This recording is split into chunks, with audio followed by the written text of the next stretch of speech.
கர்த்தர் நாமம் மகிமைப்படுவதாக. இல்லை, நீங்க படிக்கும் பொழுது எனக்கு ஏதோ ஒரு தோணுது. அதாவது உங்களை சோர்வை கொண்டவன் சத்துரு. அதாவது சில பாடல்கள் மியூசிக்கல் இன்ஸ்ட்ருமெண்ட் போட்டு அடிச்சு துரத்துவார். ஆனால் உங்களோட பாடல் அந்த ஆண்டவருக்குரிய பாடலாக இருக்கின்றது. அதான் எனக்கு ஒரு ஆசீர்வாதமாக இருக்கு அந்த உங்களோட பாடல். எனவே சோர்ந்து போகாமல் நான் சொல்லுகிறேன், நீங்கள் பாடலை படியுங்கள். ஒரு நாளைக்கு கத்தவருங்களை அபரிவிதமாக பாடல் மூலம் உங்களை ஆசிர்வதிப்பார். ஆமேன், ஆமேன்.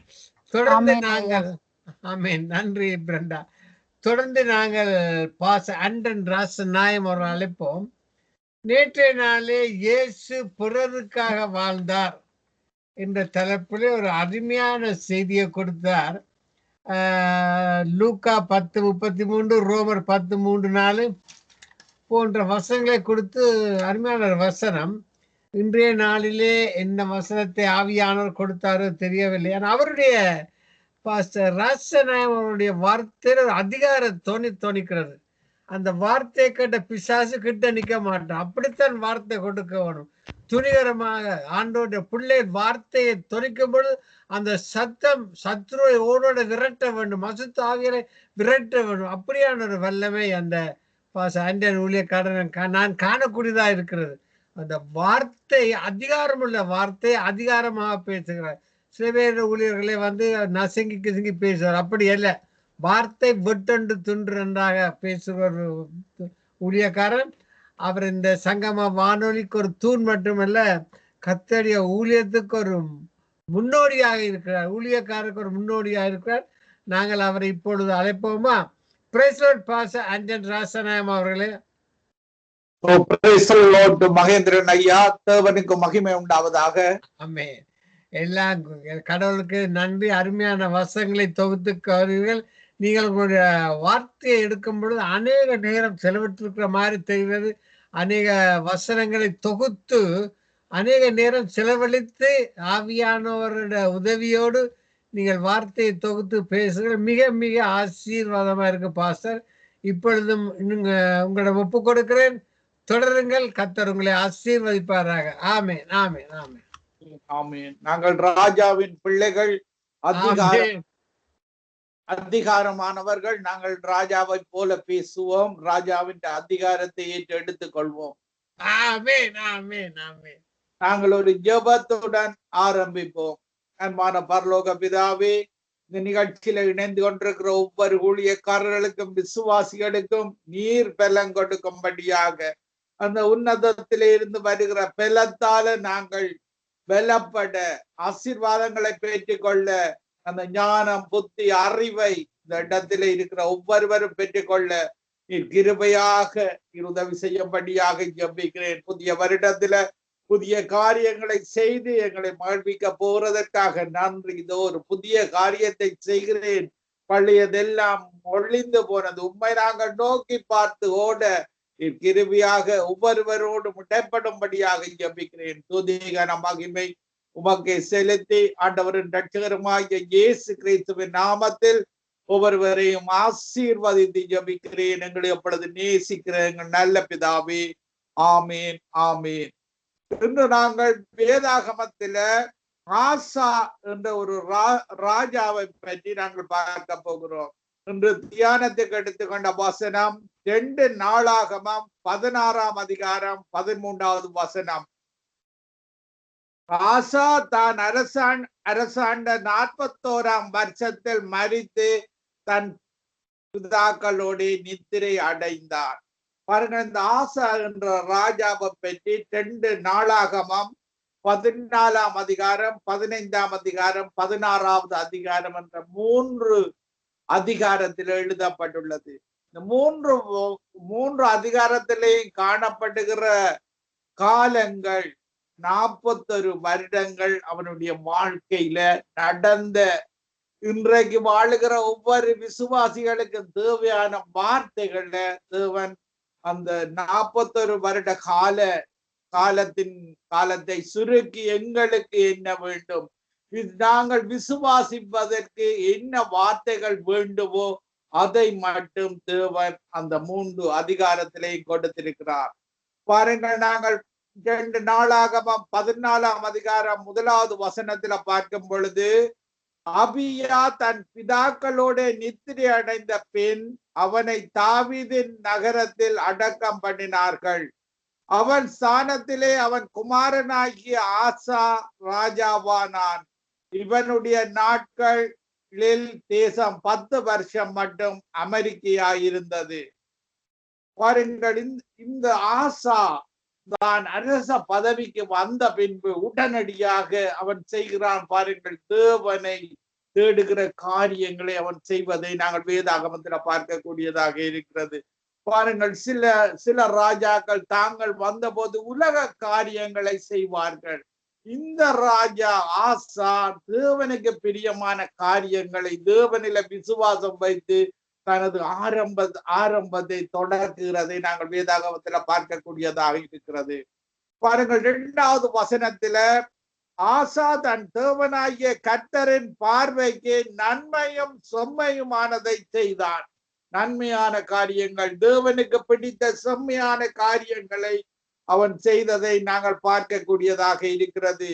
நாங்கள் 3வது வசனத்திலே நாங்கள் பார்க்கும் பொழுது 2 நாளாகமம் 14ஆம் அதிகாரம் 3வது வசனத்திலேயும் அந்நிய தேவர்களின் பலிபீடங்களையும் மேடைகளையும் அகற்றி சிலைகளை உடைத்து விக்கிர தோப்புகளை வெட்டி தங்கள் பிதாக்களின் தேவனாகிய கர்த்தரை தேடவும் நியாய பிரமாணத்தின் படியையும் கற்பனையின் படியும் செய்யவும் யூதாவுக்கு கற்பித்து யூதாவுடைய எல்லா பட்டணங்களிலும் இருந்து மேடைகளையும் விக்கிரகங்களையும் அகற்றினான். அவனுக்கு முன்பாக ராஜ்யம் அமெரிக்கையாயிருந்தது. பாருங்களா, உண்மையான இந்த உலகத்தை படைத்த தேவன், உயிருள்ள தெய்வம், அப்படியான தேவனுக்கு பிரியமான காரியங்கள், அவருடைய தேவனின் பார்வைக்கு நன்மையையும் செம்மையானதையும் அவன் செய்ததை நாங்கள் பார்க்கக்கூடியதாக இருக்கிறது. மனிதர்கள் உருவாக்கின பலிபீடங்களை, மேடைகளை, சிலைகளை, விக்கிர தோப்புகளை வெட்டி அகற்றி விட்டதை நாங்கள் பார்க்கக்கூடியதாக இருக்கிறது. பாருங்கள், கிதியோனையும் அந்த பராக்கிரமசாலி அந்த விக்கிர கோயிலை அகற்றி விட்டதை நாங்கள் பார்க்கக்கூடியதாக இருக்கிறது. தேவன் பராக்கிரமசாலியாக அந்த கிதியோனை எடுத்து அந்த 300 பேருடன் ஒரு பெரிய இராணுவத்தை தேவன் கூட இருந்து அந்த வெற்றியை கொடுத்திருக்கிறார். கிட்டத்தட்ட 20,000 ஆட்களுக்கு மேலான இராணுவத்தை உடைய அந்த படைகளுக்கு எதிராக 300 பேருடன் கிதியோனை தலைவராக கொண்டு தேவன் அந்த இடத்துல யுத்தம் செய்து வெற்றியை கொடுத்ததை நாங்கள் பார்க்கக்கூடியதாக இருக்கிறது. தேவனுக்கு பிரியமான காரியங்களை நாங்கள் செய்யும் பொழுது, செம்மையான காரியங்கள், உண்மையான காரியங்களை செய்யும் பொழுது எங்களுடைய வாழ்விலையும் வெற்றியை தருகிற தேவனாக இருக்கிறார். ஒவ்வொரு போராட்டங்களிலும் என்னென்ன குறைகள் இருக்கிறதோ அந்த குறைவுகளை திருத்தி கொண்டு எங்களுக்கு நிறைவாக தருகிற தேவனாக இருக்கிறார். உங்களுடைய துக்கங்களை சந்தோஷமாக மாற்றுகிற தேவனாக இருக்கிறார். நோய்களை எடுத்து போடுகிற தேவனாக இருக்கிறார். செம்மையாக நாங்கள் தேவனுக்கு முன்பாக இருக்கிறோமா என்று எங்களை நாங்களே ஆராய்ந்து கொள்ள வேண்டும். இப்படி ஆராய்ந்து கொள்ளும் பொழுது தேவன் எங்களோடு கூட இருந்து யுத்தங்கள் வராது, அமைதியாக இருக்கும். இளைப்பாறுதலை அவர் தேவன் எங்களுக்கு தருகிற தேவனாக இருக்கிறார். இப்படியாக அவன் செம்மையாக நடந்த பொழுது கர்த்தர், நாங்கள் 2 நாளாகமம் 14ஆம் அதிகாரம் 6வது வசனத்திலையும் பார்க்கும் பொழுது கர்த்தர் அவனுக்கு இளைப்பாறுதலை கட்டளையிட்டதனால் அந்த வருஷங்களில் அவனுக்கு விரோதமான யுத்தம் இல்லாதிருந்தது. தேசம் யூதாவிலே அரணான பட்டணங்களை கட்டினான். இப்படியாக யுத்தம் இல்லாத ஒரு காலத்தை அவர் கொடுக்கிற தேவனாக இருக்கிறார். கூடிய ஆண்டுகள் தேவனுடைய வழியில நாங்கள் நடக்கும் பொழுது பாருங்கள், அந்த ஆட்சிகளை பார்க்கும் பொழுது அந்த ராஜாக்கள் ஆட்சி செய்த காலங்கள் சமாதானமான காலங்களாக 41 வருடங்கள் கூடிய காலங்கள் அவர்கள் ராஜாக்களாக இருந்ததை நாங்கள் வேதாகமத்தில் பார்க்கக்கூடியதாக இருக்கிறது. பாருங்கள், இப்படியாக ஒரு யுத்தம் அவனுக்கு வருகிறது. பாருங்கள், நாங்கள் 2 நாளாகமம் 14ஆம் அதிகாரம் 8வது வசனத்தில அவனிடத்துல இருக்கிற படைகள் நாங்கள் 8வது வசனத்துல பார்க்கும் பொழுது பரிசையும் ஈட்டி பிடிக்கிற 3,00,000 பேரும் பெஞ்சமினிலே கேடகம் பிடித்து வில்லை நாணேற்றுகிற 2,80,000 பெருமான சேனை ஆசாவுக்கு இருந்தது. 3,00,000 2,80,000 அவரிடத்துல இருந்த மொத்த படை 5,80,000 பேராக இருந்தது. பாருங்கள், அவனுக்கு விரோதமாக எத்தியோப்பியனாகிய சேரா ஒரு 10,00,000 பேர்கள் சேர்ந்த சேனையோடும் 300 ரதங்களோடும் புறப்பட்டு மரேசா மட்டும் வந்தான். அவனுக்கு எதிராக இவனிடத்துல 5,80,000 பேர் இருக்கிறார்கள். அவனுக்கு எதிராக வருகிற படை 10,00,000 பேர்களாக இருக்கிறது. பாருங்கள், இப்படியாக பார்க்கும் பொழுது இன்றைய காலத்துல இப்படியான ஒரு யுத்தம் வரும் பொழுது அவர்கள் வெல்ல முடியாது என்று நினைப்பார்களாக இருந்தால் ஒன்று சரணடைந்து விடுவார்கள், இல்லாட்டி அவர்களுக்கு வரிகளை பணங்களை கட்டுவார்கள். ஏதோ ஒரு விதத்துல ஒன்று தோல்வியை சந்திப்பார்கள், இல்லாவிட்டால் அவர்களோடு சேர்ந்து சமரசம் செய்து கொள்வார்கள். ஆனால் இவன் ஆசாவை பார்க்கும் பொழுது இப்படியாக அணிவகுத்திருக்கும் பொழுது ஆசா பாருங்கள் 2 நாளாகமம் 14ஆம் அதிகாரம் 11வது வசனத்திலேயும் ஆசா தன் தேவனாகிய கர்த்தரை நோக்கி கூப்பிட்டு, கர்த்தாவே, பலம் உள்ளவனாகிலும் பலனற்றவனாகிலும் உதவி செய்கிறது உமக்கு லேசான காரியம். எங்கள் தேவனாகிய கர்த்தாவே, எங்களுக்கு துணை நில்லும். உம்மை சார்ந்து உம்முடைய நாமத்தில் ஏராளமான இந்த கூட்டத்துக்கு எதிராக வந்தோம். கர்த்தாவே, நீர் எங்கள் தேவன், மனுஷன் உம்மை மேற்கொள்ள விடாதேயும் என்றான். அப்பொழுது கர்த்தர் அந்த எத்தியோப்பியரை ஆசாவுக்கும் யூதாவுக்கும் முன்பாக முறிய அடித்ததினால் எத்தியோப்பியர் ஓடி போனார்கள். பாருங்கள், தேவன் ஆசா என்ற ராஜாவோட கூட இருக்கும் பொழுது ஒரு 10,00,000 பேருள்ள ஒரு படையோடு தேவன் யுத்தம் செய்கிறதை பார்க்கக்கூடியதாக இருக்கிறது. கிதியோன் 300 பேருடன் யுத்தம் செய்து வெற்றியை கொடுத்தது போல பாருங்கள், கோலியாதோடு தாவீது, ஒரு தேவனை நம்பி போன தாவீது அந்த கோலியாத்தை வெற்றி கொண்டதை நாங்கள் பார்க்கக்கூடியதாக இருக்கிறது. விருத்த சேதனம் உள்ள தாவீது விருத்த சேதனம் இல்லாத அவனிடத்துல தேவன் ஞானத்தை கொடுத்து அந்த யுத்தத்துல வெற்றி கொண்டதை பார்க்கக்கூடியதாக இருக்கிறது.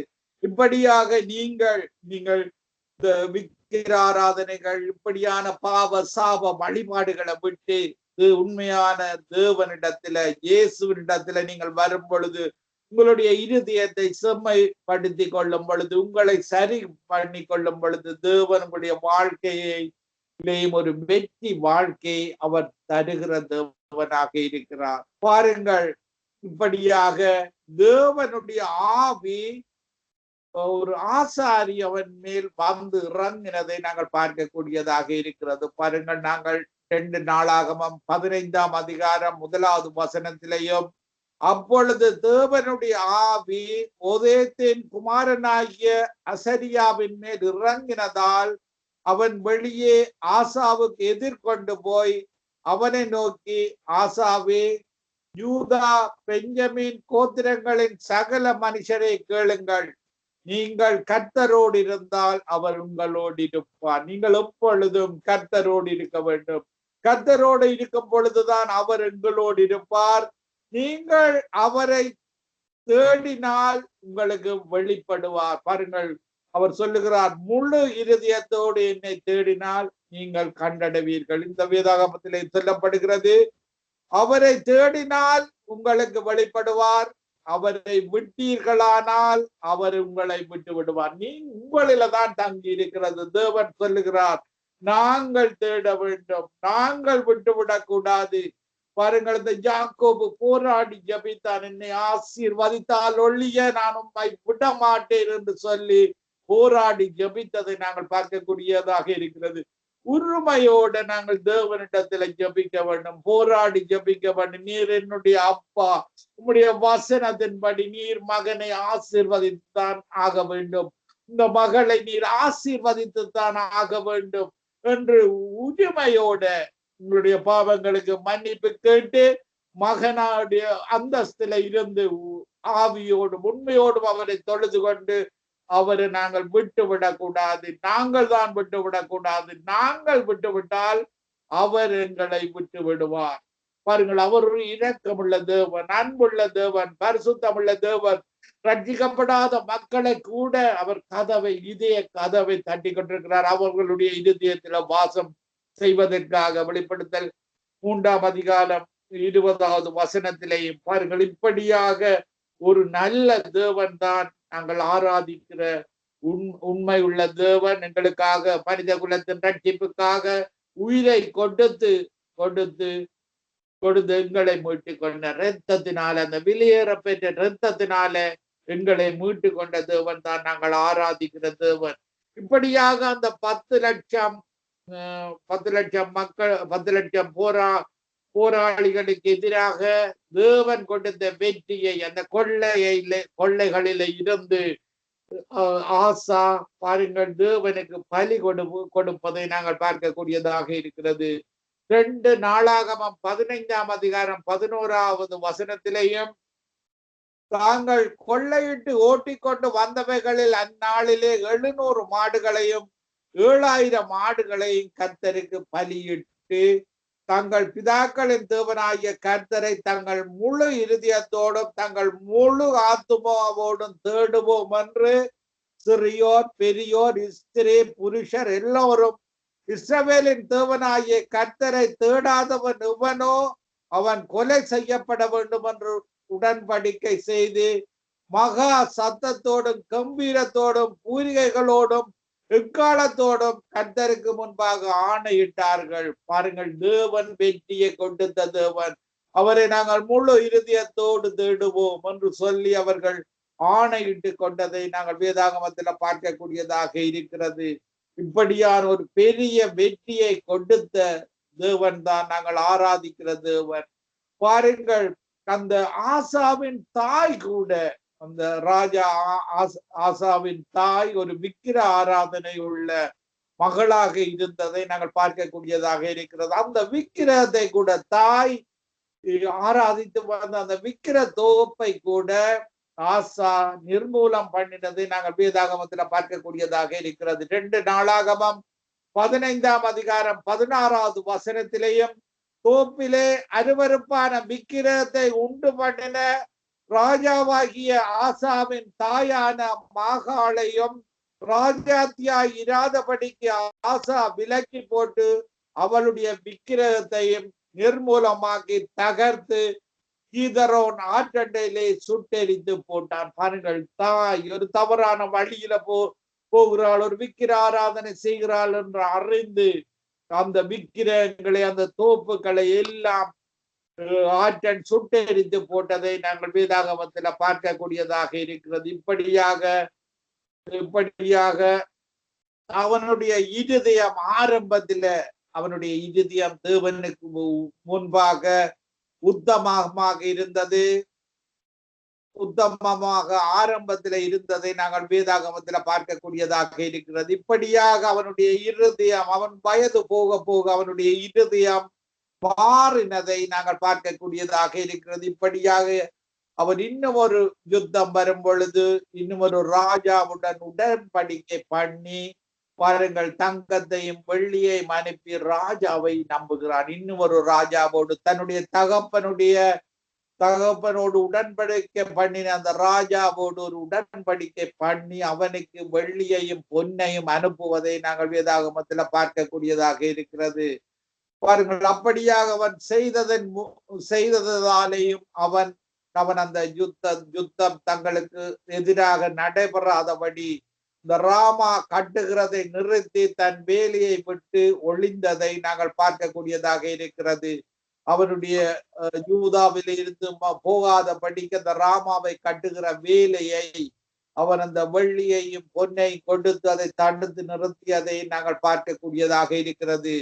2 நாளாகமம் 16ஆம் அதிகாரம் 7வது 8வது வசனங்களிலேயும் அக்காலத்திலே ஞானதிருஷ்டிக்காரனாகிய அனானி யூதாவின் ராஜாவாகிய ஆசாவினிடத்தில் வந்து அவனை நோக்கி, நீர் உம்முடைய தேவனாகிய கர்த்தரை சார்ந்து கொள்ளாமல் சீரியாவின் ராஜாவை சார்ந்து கொண்டபடியால் சீரிய ராஜாவின் ராணுவம் அது கைக்கு தப்பி போயிற்று.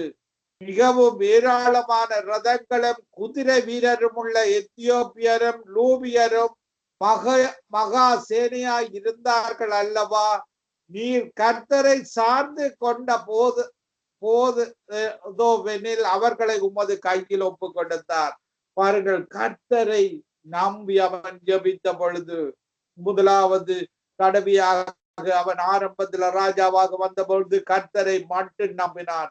அப்பொழுது அந்த கர்த்தரை சார்ந்து கொண்ட போதனில் அவர்களை அந்த 10 லட்சம் இராணுவத்தையும் அந்த உடைமைகளையும் கர்த்தர் ஆசா ராஜாவிடத்தில் ஒப்பு கொடுத்ததை நாங்கள் பார்க்கக்கூடியதாக இருக்கிறது. தேவனை சிறிதாக அவர்கள் விட்டு வேறு ராஜாக்களை நம்பும் அங்கு பிரச்சனைகள் ஏற்படுவதை நாங்கள் பார்க்கக்கூடியதாக இருக்கிறது. பாருங்கள், அவர் சொல்லுகிறார், அந்த ஞானதிருஷ்டிக்காரன் தம்மை பற்றி உத்தம இருதயத்தோடு இருக்கிறவர்களுக்கு தம்முடைய வல்லமையை விளங்க பண்ணும்படி கர்த்தருடைய கண்கள் பூமி எங்கும் உலாவிக் கொண்டிருக்கிறது. இந்த விஷயத்தில் மது இல்லாதிருந்தீர், ஆகியால் இது முதற்கொண்டு உமக்கு யுத்தங்கள் நேரிடும். பாருங்கள், தேவனுடைய கண்கள்.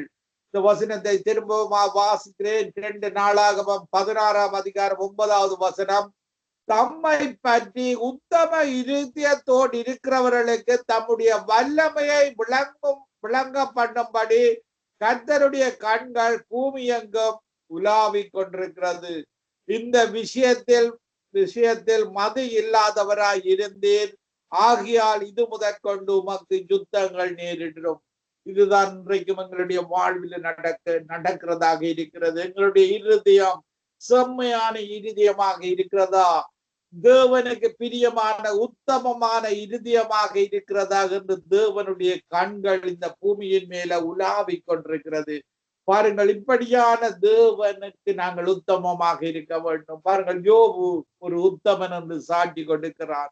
ஆபிரகாமை சொல்லுகிறார், நீ உத்தமனாக வாழு என்று சொல்லி அவர் எங்களுடைய இருதயங்களை அவர் பரலோகத்திலே இருந்து எங்களை பார்க்கிற தேவனாக இருக்கிறார். எங்களுடைய இருதயங்கள் உத்தமமாக இருக்கிறதா? உத்தமம் இல்லாமல் போகும் பொழுது நாங்கள் ஏதாவது தவறுகள் இருதயத்துல செய்யும் பொழுது எங்களுக்கு பிரச்சனைகள் வரும். அன்று ஆசாவுக்கு யுத்தங்கள் நேரிடும் என்றது போல எங்களுக்கும் இப்படியான எங்களுக்கு ஏதாவது தவறான காரியங்கள் நடக்கிறது என்றால் நாங்கள் உடனடியாக எங்களுடைய இருதயங்களை சரிப்படுத்தி கொள்ள வேண்டும். உங்கள் தேவனுக்கு முன்பாக நாங்கள் உத்தமமாக இருக்கிறோமா என்று சொல்லி பார்த்து கொள்ள வேண்டும்.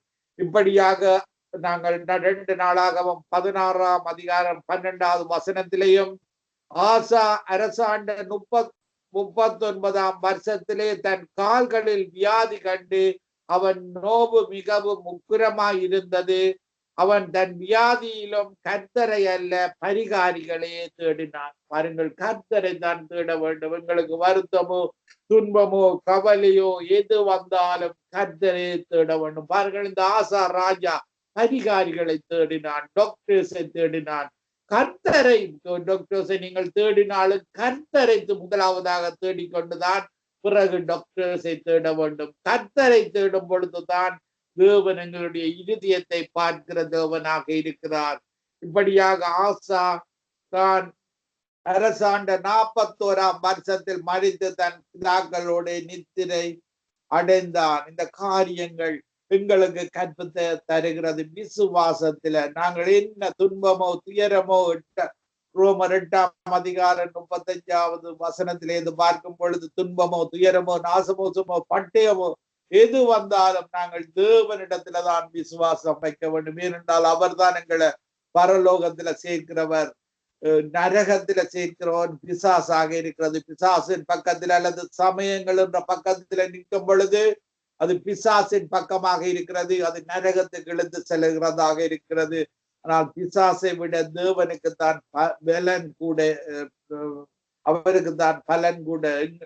1 யோவான் 4:8 உலகத்தில் உள்ளவர்களும் பார்க்க எங்களுக்கு இருக்கிறவர் பெரியவர், இயேசு பெரியவராக இருக்கிறார். பாருங்கள், நரகத்தில ஆத்மாவையும் சரீரத்தையும் அழிக்க வல்லவர் எங்களுடைய தேவன். சத்துருவுக்கு திருடுற, கொல்லுற, அழிக்கிற வேலைகள், தீமையான காரியங்களை செய்கிறது தான் சத்துருவனுடைய வேலையாக இருக்கிறது. எங்களுடைய தேவன் உங்களை எல்லாரையும் அழைக்கிற தேவன். ஒருவர் கூட கேட்டு அந்த நரகத்துக்கு போகக்கூடாது. உங்களை எல்லாரையும் மனம் திரும்பி தன்னிடத்துல தன்னுடைய சாயலாக படைக்கப்பட்ட, தன்னுடைய கைகளினால படைக்கப்பட்ட மனிதர்கள் மனித கைகளினால விக்கிரகங்களை செய்யக்கூடாது. நீங்கள் உண்மையான உயிருள்ள தேவனை, ஜெபத்தை கேட்கிற தேவனை விசுவாசத்தோடு அன்னதினமும் நீங்கள் வேதாகமத்தை தேடிக்கொள்ள வேண்டும், அவரோடு ஜெபித்து கொள்ள வேண்டும். உங்களுடைய இருதயம் தேவனுடைய பார்வைக்கு உத்தமமாக இருக்கிறதா எங்களை நாங்களே தேடி திருத்தி கொள்ள வேண்டும். இப்படியாக பாருங்கள், இந்த ஆபிரகாமின் மனைவி சாராள் அந்த ஆகார் என்ற பெண்ணை ஆபிரகாமுக்கு கொடுக்கிறார். பாருங்கள், இப்படியாக இஸ்மவேல் பிறந்து பாருங்கள், தேவனுக்கு பிடிக்காத அந்த சந்ததியை தேவன் ஆசீர்வதிக்கிறார். இப்படியாக நாங்கள் தேவனுக்கு எப்பொழுதும் உத்தமமாக இருக்க வேண்டும். நான் உங்களுக்காக ஜெபிக்கிறேன். எங்களுடைய இருதயத்தை பரலோகத்திலிருந்து எங்களை நோக்கி பார்க்கிற தேவன், உங்களுக்காக நான் ஜெபிக்கிறேன். அன்பான பரலோக பிதாவே, பரலோகத்திலிருந்து உங்களுடைய கண்கள் எங்களை நோக்கி பார்க்கிறது. எங்களுடைய இருதயங்கள் செம்மையான இருதயங்களாக, உத்தமமும் உள்ள இருதயங்களாக, என்ன துன்பங்கள், கவலைகள், நோய்கள் எது வந்தாலும் உண்மை மட்டும் நாங்கள் நம்பி இருக்க, உம்முடைய பரலோக ராஜ்யத்தை, நீதியை மட்டும் நாங்கள் தேடி வர நீர் எங்கள் இந்த இணைப்பில இருக்கிற ஒவ்வொருவரோடு நீர் இடப்படும்படியாக ஜெபிக்கிறேன். விக்கிர தோப்புகள், விக்கிர ஆராதனைகள் இயேசுவின் நாமத்தில் அகன்று போகும்படியாக ஜெபிக்கிறேன். நரகத்துக்கான வாசல்கள் மூடப்படும்படியாக ஜெபிக்கிறேன். ஆண்டவரே, இடுக்கமான வாசல் வழியாக பல மக்கள் வர நீர் இந்த கடைசி காலத்துல உதவி செய்யும்படியாக ஜெபிக்கிறேன். உம்முடைய கரம் ஒவ்வொரு தமிழ் மக்கள் மேலும் தங்களுடைய தெய்வங்களாக அந்த உயிருள்ள, உண்மையுள்ள, பரிசுத்தமுள்ள, பரலோகத்திலிருந்து தன்னை தேடுகிற மகன் உண்டோ என்று சொல்லி நோக்கி பார்க்கிற தெய்வமாகிய உண்மை மட்டும் நோக்கி பார்க்க அவர்களும் ஒவ்வொருவரும் அந்த பரலோக ராஜ்யத்தை அடைந்து கொள்ள, அந்த நரகம் ஒரு வேதனை உள்ள இடம், அக்கினியும் கந்தம் எரிகிற ஒரு பொல்லாத இடமாக இருக்கிறது. பிசாசுக்கு இடம் கொடுக்கும் பொழுது, பழைய பாவங்களுக்கு தொடர்ச்சியாக இடம் கொடுக்கும் பொழுது அந்த நரகத்துக்கு போக வேண்டி வருகிறது. ஆண்டவரே, உம்முடைய சிலுவையை மக்கள் நோக்கி பார்ப்பார்களாக. ஒவ்வொரு தமிழ் மக்களுக்காக ஜெபிக்கிறேன். அவர்கள் ஒவ்வொருவரும் உம்முடைய சிலுவையை நோக்கி பார்ப்பார்களாக. நாங்கள் சிலுவையில் அடிக்க வேண்டிய ஒவ்வொரு தமிழ் மக்களும் அந்த சிலுவையில் அடைக்கப்பட வேண்டும். எங்கள் ஒவ்வொருவருக்காகவும் நீர் அந்த சிலுவையில ரத்தம் செஞ்சு மறித்து எங்களுடைய சரீரத்தினால செய்கிற ஒவ்வொரு பாவங்களுக்காக, கண்களின் இச்சைகள், மாம்சத்தின் பெருமைகள், ஜீவனத்தின் பெருமைகள், இவைகளுக்காக மாம்சத்துல செய்கிற ஒவ்வொரு பாவங்களுக்காகவும் நீர் பரிகாரியாகிறீர்.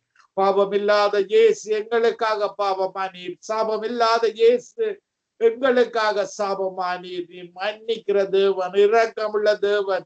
ஒவ்வொருவரும் இந்த கடைசி நாட்களில, இந்த நோய்களின் அறிகுறிகளின் காலங்களில உம்மை நோக்கி பார்ப்பார்களாக. நீ பரலோகத்திலே இருந்து பார்க்கிற தேவன், நானும் என்னையும் ஏற்றுக் கொள்ளும் என்று ஒவ்வொருவரும் கேட்பார்களாக. இயேசுவின் நாமத்தில அவர்கள் உம்மை நோக்கி கூப்பிட்டு அந்த பரலோக பாக்கியத்தை பெற்றுக் கொள்வார்களாக. ஒவ்வொருவரையும் இயேசு கிறிஸ்துவின் நாமத்தில ஆசீர்வதித்து ஜெபிக்கிறேன். எங்களை எப்பொழுது நேசிக்கிற எங்கள் நல்ல பிதாவே. ஆமீன், ஆமீன், ஆமீன்.